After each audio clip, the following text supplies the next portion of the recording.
Alright, Shalom.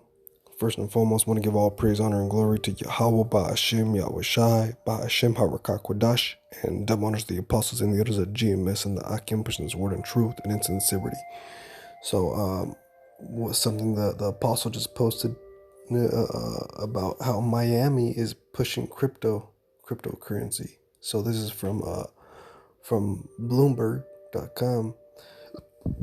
Miami pushes crypto with proposal to pay workers in Bitcoin. Mayors also want to allow residents to pay taxes with crypto. Miami is exploring investing funds in leading cryptocurrency. Miami Mayor Francis Suarez proposed paying municipal workers and collecting taxes in Bitcoin, expanding a campaign to promote cryptocurrencies. The mayor wants to allow the city of Miami's workers to choose to receive all or a portion of their pay in Bitcoin, according to a resolution passed by the city's governing commission. In addition, the mayor proposed allowing people to pay all or part of property taxes or city fees in crypto. Yes, this is closer to the mark of the beast, to the microchip. And this money, this American monopoly money, it ain't even real. It's a fiat currency. It's bullshit money. There's this documentary. It's called "End of the Road," how money became worthless. It's a pretty good documentary. It was posted December 30th, 2020. So I'm gonna just play a little part of it and then bring out some info. What is a Ponzi scheme? A Ponzi scheme is a fraudulent investment scheme that promises high returns for investors with little or no risk. Sounds too good to be true. How would you like to start investing in real estate using none of your... True, right? That's because it is. In a legitimate investment scheme, the money invested is used to build wealth, typically through low-risk ventures like stock or real estate portfolios. Over time, this generates enough income to pay the investor back their initial investment plus some profit.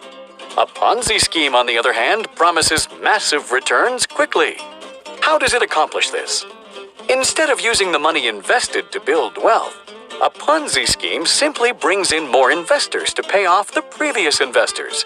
And because these new investors have also been promised large returns, the scheme must then find an even bigger group of investors to pay them off. All the while, the creators of the scheme are skimming cash from each group of investors. Because a Ponzi scheme doesn't generate any wealth itself, it must constantly bring in larger and larger groups of investors to keep functioning. Eventually, no more new investors can be found, or large numbers of previous investors all cash out at the same time, and the scheme collapses in on itself. By this time, the perpetrators of the scheme have siphoned off tremendous amounts of money for themselves, while the investors are left out of pocket and out of luck. Without a fixed link to gold, the U.S. Treasury has been able to borrow and spend as much money as it wanted. When the U.S. government needs money, it takes out a loan with the Federal Reserve. The Federal Reserve prints the currency required for the loan, and in return receives an IOU from the U.S. Treasury. These IOUs are called government bonds. With the money provided from these loans, or bonds, the U.S. government pays its bills and obligations. Meanwhile, the U.S. Treasury and the Federal Reserve work closely together to sell these bonds at auction, where foreign central banks, pension funds, and even individuals buy these U.S. government loans. And why wouldn't they? Loaning money to the U.S. government is virtually a risk-free investment. But if the loans are spent on bills and paying off previous loans, where does the government get the money to pay back the current loan and the interest that is charged on it? Is investing in a U.S. government bond simply one small part in a giant Ponzi scheme? The Federal Reserve System is definitely a Ponzi scheme. There's no question about it. They go through the appearance of lending money to the governments, and the governments agree to pay back the money plus interest. And so this money comes into being. They create it just for that purpose. They give it to the governments. Didn't exist before that, you understand. Central banks just make it out of nothing and click a few keys on a keyboard of a computer, and the Treasury of the United States government now has another $1 trillion that it can spend. That's where that money came from. And so that creates a liability on the part of the federal government to pay it back, plus interest. Now think about that, plus interest. Well, when it comes time to pay it back, plus the interest, they can't pay it back, and they certainly can't pay it back plus interest too. So what they do is they borrow more to cover the original loan plus the interest, and then by that time Congress wants more money anyway. So the debt just keeps going up and up and up and up. Under the current monetary system, we borrow all of our currency into existence, and we promise to pay it back plus interest. If you borrow the very first dollar into existence, and that's the only dollar that exists on the planet, but you promise to pay it back plus another dollar's worth of interest, where do you get the second dollar? The answer is you have to borrow that. It's a Ponzi scheme because you can never pay it off. It always requires that we go deeper into debt. Since 19... And that's the American economy. It's a Ponzi scheme. It's bullshit. It's not real. It's not even real money. It's a currency, because when you go into the word money, it means so Slovakia, Satan. So money. You go to the second one. The assets, property, and resources owned by someone or something. Wealth. That's true wealth. Property, resources. Having in the ancient times they had cattle, livestock,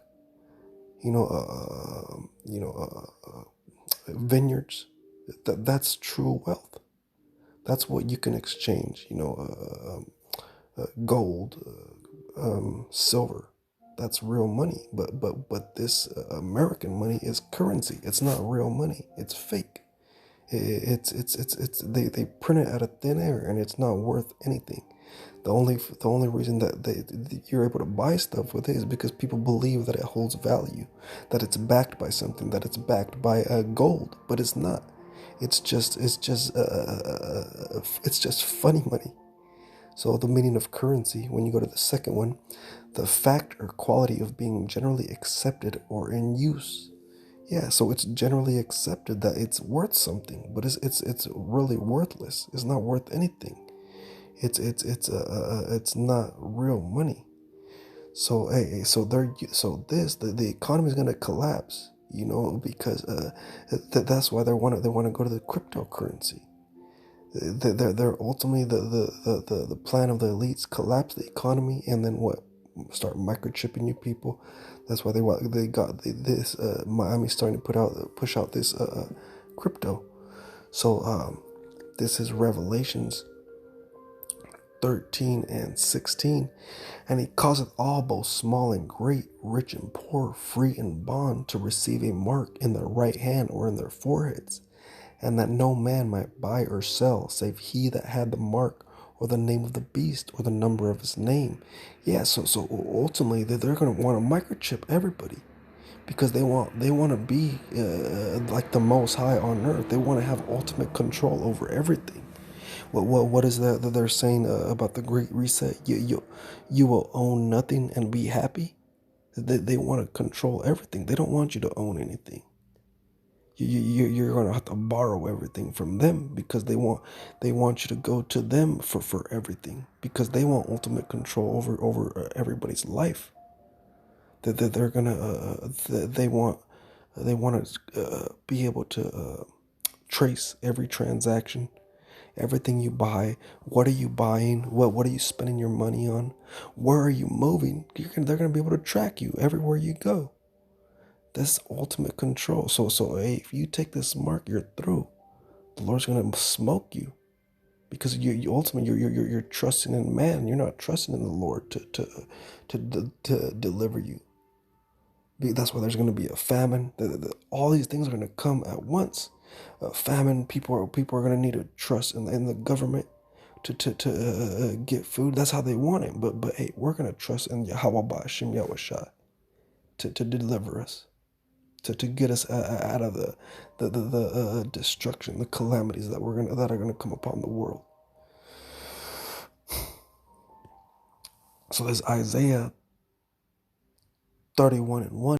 woe to them that go down to Egypt for help and stay on horses and trust in chariots, because they are many. Yeah, woe to you that go down in Egypt for help. Because Egypt was America, modern day Babylon.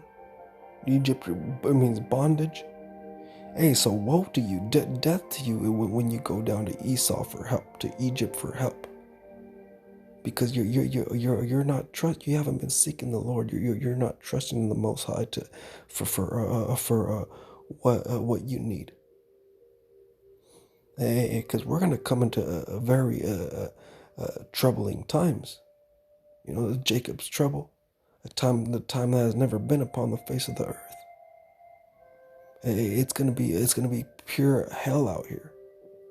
And we're just hoping and praying that we're part of the elect. We're part of the number to be delivered, part of the number to be saved from all the hell that's going to happen upon the world. And in horsemen, because they are very strong, but they look not unto the Holy One of Yasharallah, neither seek the Lord YAHAWAH. Hey, these people ain't seeking the Lord. Everybody here's happy. They think America's going to keep going on for another 100 years. When it's being brought down, everything's gonna crumble. The economy, there's gonna be no food, blackouts everywhere, no power. The plants, without the power, how are the water cleansing plants gonna run? There's gonna be all the water's gonna be a shit water. Because they actually take the shit water and they process it, and then they just run it back to the houses. That's fucking sick, man. That's the way that this world runs.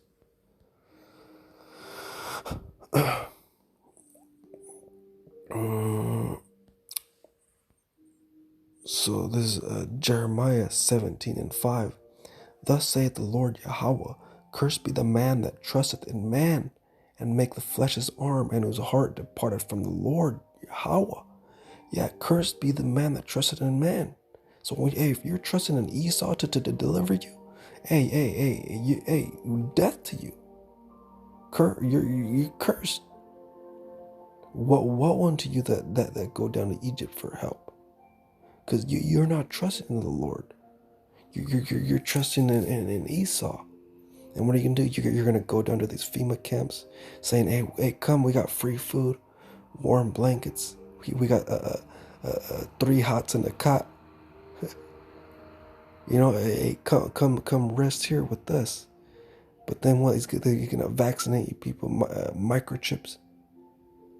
Hey, you people are going to be through if the Lord is not with you. And Lord willing, the Most High has mercy on us, man, on me, on the Akim. But because really, we don't know if we're part of the elect. You know, we could get to the end and just bug out. Everything is up to the Lord, man. We gotta trust in everything. Trust in the Lord for everything. You know. Cause Jake's fucked up here. Well, we ain't shit. But we striving to be perfect. And that's the fight. So, Lord willing, it was edifying. I want to give all praise, honor, and glory to YAHAWAH, Bahasham, YAHAWASHI, Bahasham, Qadash, and double honor to the apostles and the elders at GMS and the Akim, preaching this word in truth and in sincerity. And shalom to the elect, and abad babal, and shalak mawat, shalak rayam to Babylon. Shalom to the elect.